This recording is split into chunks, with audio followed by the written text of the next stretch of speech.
ओम श्री गणेशाय नमः। आप सभी को गणेश चतुर्थी की ढेर सारी शुभकामनाएं। आप सभी पर बप्पा अपनी कृपा सदैव बनाए रखें।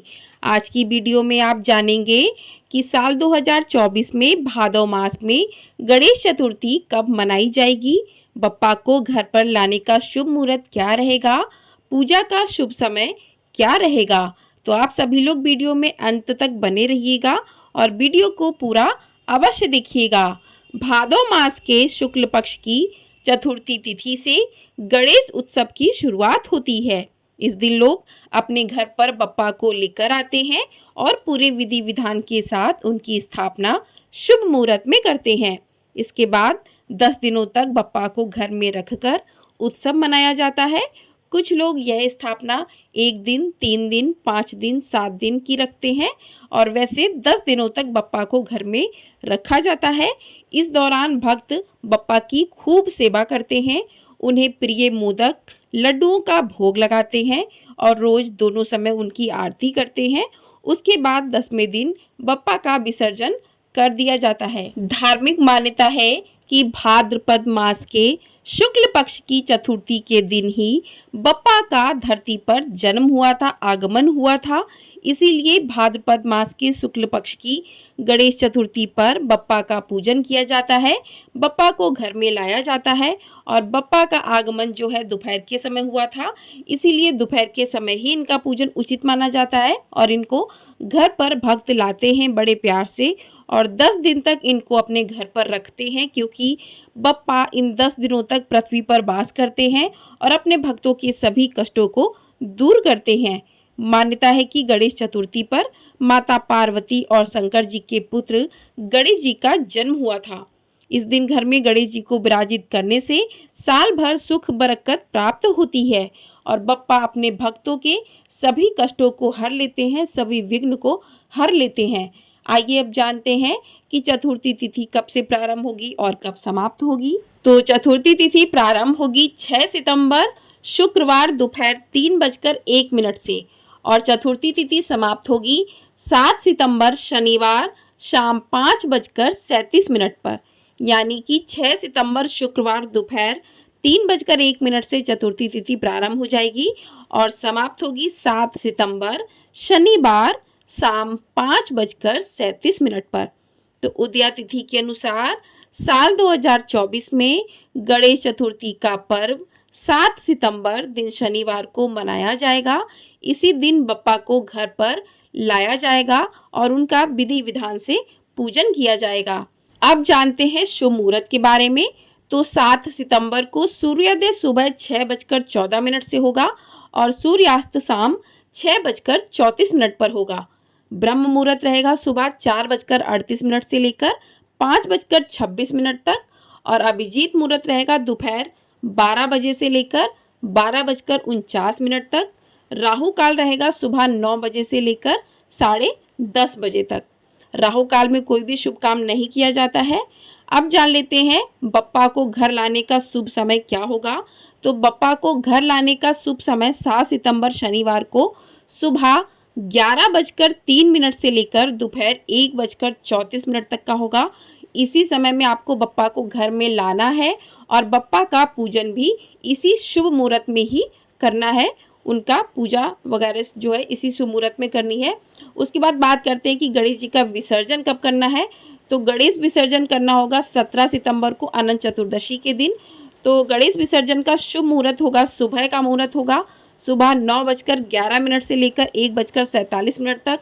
दोपहर का मुहूर्त होगा 3:19 से लेकर 4:51 तक और शाम का शुभ मुहूर्त होगा शाम 7:51 से लेकर 9:19 तक। तो ये 3 शुभ मुहूर्त रहेंगे 17 तारीख के। तो इन्हीं शुभ मुहूर्त में जो है बप्पा का विसर्जन करना चाहिए। तो इन 10 दिनों तक जो भी भक्त बप्पा की पूरे मन भाव से, श्रद्धा भाव से सेवा करते हैं, बप्पा उन भक्तों के सभी कष्टों को हर ले जाते हैं, सभी विघ्न को दूर करते हैं और जब तक बप्पा घर पर रहते हैं उनका सुबह शाम दोनों समय पूजन किया जाता है। कुछ लोग बप्पा की स्थापना 1 दिन की करते हैं, 3 दिन की करते हैं, 5, 7 या फिर 10वें दिन। तो आपने जिस प्रकार से बप्पा का स्थापना की है उसके बाद आप उनका विसर्जन कर सकते हैं। वैसे 10 दिन की स्थापना मानी जाती है कि 10 दिन स्थापना करने के बाद अनंत चतुर्दशी के दिन बप्पा का विसर्जन किया जाता है। आइए अब जानते हैं कि पूजा विधि क्या रहेगी, किस प्रकार से आपको बप्पा की पूजा करनी चाहिए। तो इसके लिए आपको ये अच्छे से अपना जो है बप्पा के लिए दरबार सजाना चाहिए। उसके लिए आप लाइटों का इस्तेमाल कर सकते हैं, झालरों का, फूलों का, तोरण का, जिस तरीके से आप सजाना चाहते हैं सजा लीजिए। उसके बाद वहाँ पर आपको एक चौकी रखनी है। चौकी पर आपको लाल या पीले रंग का वस्त्र बिछा लेना है। उसके बाद आप जो बप्पा को लेकर आएगा उसका स्वागत करना है, बप्पा का स्वागत करना है अपने घर में। उसके बाद बप्पा को अपने घर में प्रवेश करवाना है। अभी बप्पा का चेहरा ढका रहने दीजिए। उसके बाद आपने पाटे पर बप्पा के लिए जहाँ पर आसन बनाया है वहीं पर बप्पा को पाटे पर स्थापित करना है। उसके बाद उन पर थोड़ा सा जल छिड़क कर धीरे धीरे जो है कपड़ा हटाना है, बप्पा का चेहरा खोलना है। तो इस प्रकार से बप्पा को स्थापित कर दीजिए पाटे पर। और उसके बाद जो आपके घर में जिनकी आप गणेश जी की पूजा करते हैं उनको भी पाटे पर स्थापित कीजिए। साथ में रिद्धि सिद्धि माता को भी स्थापित कीजिए। तो यदि आपके पास रिद्धि सिद्धि माता नहीं है तो आप सुपारी रख सकते हैं, सुपारी रख के उनको विराजमान कीजिए। उसके बाद अष्टदल कमल बनाइए, उस पर कलश की स्थापना कीजिए। कलश के अंदर आप गंगा जल मिलाइए, उसमें हल्दी की गांठ, सुपारी, सिक्का, लौंग, इलायची इत्यादि डाल दीजिए। उसके बाद आपको उसमें पान के पत्ते या फिर अशोक के पत्ते मिल जाते हैं, तो पत्तों को अंदर रखकर उस पर आप नारियल स्थापित कर दीजिए। तो इस प्रकार से आपके कलश की भी स्थापना हो गई है। अब करते हैं बप्पा का पूजन। तो पूजन के लिए सबसे पहले आपको अभिषेक करवाना है। आपको इको फ्रेंडली मूर्ति लेनी होगी, मिट्टी की मूर्ति ले लीजिए जो अच्छे से जो है विसर्जन हो जाए जिसका। तो इस बात का विशेष रूप से आपको ध्यान रखना होगा। उसके बाद आप बप्पा को अभिषेक करवाइए, जल की छींटे दे सकते हैं। तो इस प्रकार से आप अभिषेक हो जाता है। उसके बाद बप्पा को सिंदूर रोली का तिलक लगाइए, चावल लगाइए। तो बप्पा को आपको जहाँ पर बैठाना है वहाँ पर चावल का या फूलों का आप आसन देकर ही बैठाइएगा, इस बात का विशेष रूप से ध्यान रखना है।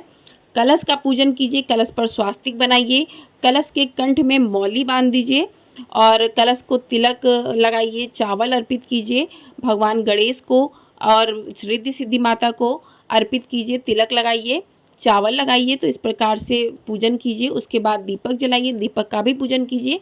भगवान गणेश को गुड़हल के फूल अति प्रिय हैं, या फिर पीले रंग के फूल अर्पित कीजिए या फिर लाल रंग के फूल अर्पित कीजिए। उसके बाद भगवान गणेश को दूर्वा अर्पित कीजिए, जनेऊ अर्पित कीजिए, वस्त्र रूपी आप कलावा भी अर्पित कर सकते हैं या फिर आप कोई वस्त्र ले सकते हैं। तो इस प्रकार से पूरी विधि विधान पूर्वक पूजन करें। उनका मनपसंद प्रिय भोग उन्हें अर्पित करें, मोदक अर्पित करें, लड्डू अर्पित करें। और आपको जो है आज के ही दिन, जिस दिन आपने स्थापना की है उसी दिन नारियल का ऊपर का भाग जो गोला होता है उसका ऊपर भाग का भाग काट के उसमें थोड़ी सी गुड़ रख के वो आपको भगवान को अर्पित करना है। और वो जब तक आपकी स्थापना चलेगी तब तक वहीं पर रखे रहना देना है उसको। और इस प्रकार से जो है इत्र अर्पित कीजिए भगवान गणेश को। जो भी जो भी फल चल रहे हैं ऋतु फल वो अर्पित कीजिए। केला बहुत पसंद है तो आप केला अर्पित कर सकते हैं। उसके बाद आप मेवा का भी भोग लगा सकते हैं, मेवा अर्पित कर सकते हैं। इस प्रकार से आप भगवान गणेश का पूरे विधि विधान पूर्वक पूजन करें, रिद्धि सिद्धि माता का पूजन करें। और इस प्रकार से पूजन करने के बाद आप बप्पा से कहें कि आज आपने उनको स्थापित किया है और बप्पा मेरे घर के सभी जो है दुख दूर करिएगा। तो इस प्रकार से आप उनसे विनती कीजिए और पूरे श्रद्धा भाव से जो है बप्पा का पूजन कीजिए। और सुबह शाम आपको इसी प्रकार से पूजन करना है। शाम को भी आपको ताज़े फल और मिठाई का भोग लगाना है। जो आपने मिठाई का भोग लगाया उसको आप थोड़ी देर के बाद हटा दीजिए। और उसके बाद जो है अगर आपने अखंड दीपक जलाया तो उस दीपक को जलने दीजिएगा, इस बात का विशेष ध्यान रखना है। उसके बाद अगर दीपक बुझ जाता है तो उस दीपक को भी हटा के साफ़ कर लीजिए। शाम को फिर से आरती कर दीजिए और फिर उस थोड़े से हाथ में पुष्प लेके बप्पा की जो है कथा सुनिएगा, गणेश चतुर्थी की चौथ की कथा सुनिएगा। और कथा सुनने के बाद बप्पा की आरती कीजिएगा और शाम के समय भी बप्पा की आरती कीजिएगा, भजन कीर्तन कीजिएगा। और आपने जहाँ पर बप्पा को स्थापित किया है वहाँ पर साफ़ सफाई का विशेष रूप से ध्यान रखना है। घर में खुशहाली का माहौल रहना चाहिए जब तक बप्पा घर में है, इस बात का भी विशेष रूप से ध्यान रखना चाहिए। तो इस तरीके से आपको बप्पा का पूजन करना है और उसके बाद बप्पा का विसर्जन करना है। तो विसर्जन की भी वीडियो आपको हमारे चैनल पर मिल जाएगी। गणेश चतुर्थी की व्रत कथा की भी वीडियो आपको हमारे चैनल पर मिलेगी। तो यदि आपने चैनल को सब्सक्राइब नहीं किया है तो चैनल को सब्सक्राइब ज़रूर कर लीजिएगा, क्योंकि गाइस गले में इतना प्रॉब्लम होने के बाद भी मैं आप लोगों के लिए वीडियो लेकर आ रही हूँ, तो आप लोग थोड़ा सा सपोर्ट ज़रूर कीजिएगा। और आपको एक बात का विशेष रूप से ध्यान रखना है कि गणेश चतुर्थी में आपको इस दिन चंद्रमा के दर्शन नहीं करने हैं, क्योंकि चंद्रमा का दर्शन करने से दोष लगता है। तो गणेश चतुर्थी के दिन चंद्रमा के दर्शन नहीं करने चाहिए आपको। और इस प्रकार से बप्पा का पूजन कीजिए, बप्पा का आशीर्वाद लीजिए। बप्पा आप लोगों पर सभी पर अपनी कृपा बनाए रखें। तो आपको ये वीडियो पसंद आई तो वीडियो को लाइक ज़रूर कीजिएगा। गणपति बप्पा